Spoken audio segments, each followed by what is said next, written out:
জামালপুরের দেওয়ানগঞ্জ উপজেলার জাবিরাকান্দা গ্রামে মধুর চাক দেখার প্রলোভন দেখিয়ে 7 বছরের এক শিশুকে ধর্ষণের চেষ্টার অভিযোগ পাওয়া গেছে। নিজস্ব প্রতিনিধি পারভিন আক্তারের পাঠানো প্রতিবেদনে দেখুন বিস্তারিত। বৃহস্পতিবার সকাল 9টায় এ ঘটনা ঘটে বলে জানান ভুক্তভোগী শিশুর বাবা মাছ ব্যবসায়ী নির্মল দাস ও তার মা এবং এলাকাবাসী। অভিযুক্ত মনির হোসেন গামারিয়া উত্তরপাড়া গ্রামের মৃত ফজলু মিয়ার ছেলে। শিশুর বাবা জানান, আমি ঘুমিয়েছিলাম, আমার স্ত্রী রান্নাঘরে রান্না করতেছিল। এরই মধ্যে মেয়েটি পাশের এক কাঠ বাগান থেকে চিল্লাচিল্লি করে কাঁদতে কাঁদতে আসছে এবং ভয়ে কাঁপছে।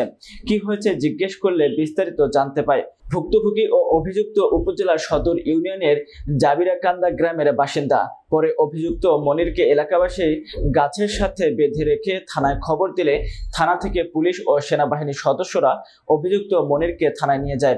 দেওয়ানগঞ্জ মডেল থানা অফিসার ইনচার্জ বিপ্লব কুমার বিশ্বাস জানান, এ বিষয়ে তদন্ত করে আইনগত ব্যবস্থা নেওয়া হবে। আমার মেয়ে যখন বাসায় যাচ্ছে তখন আমি জানছি, তার পাশে যা দেখি মুখ চুনে ওকে তুলছি বেটাকে, ধরিয়ে বেটাকে বান্ধিয়ে ওরাই ফোন মানছে দিচ্ছি।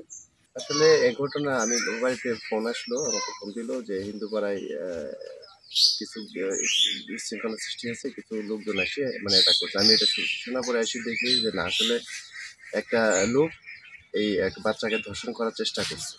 পরে অনেকে তাকে বেঁধে রাখছে। তো আমি তাকে আটকে পরে থানায় ফোন দিই, থানা থেকে হয়তো পুলিশ এসে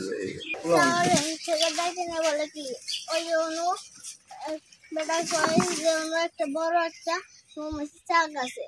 তারপরে আমার অন্তর সঞ্জয় আর কানাই পেরুরে কয় চল চলো তো যাই।